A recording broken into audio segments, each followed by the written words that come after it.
তরফদার রুহুল আমিনকে বাংলাদেশ ফুটবল ফেডারেশনের আসন্ন নির্বাচনে সভাপতি প্রার্থী হিসেবে ঘোষণা করা হয়েছে।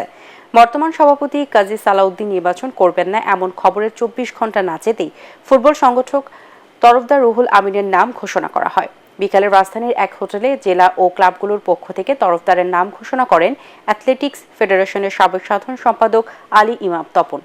এ সাবেক তারকা ফুটবলার শফিকুল ইসলাম মানিক, সৈয়দ রোমান বিন ওয়ালি সাব্বির, আমিনুল হক এবং ডাকসুর সাবেক নেতা খায়রুল কবির খোকন সব বিভিন্ন ক্লাবের কর্মকর্তা, সাবেক খেলোয়াড় উপস্থিত ছিলেন।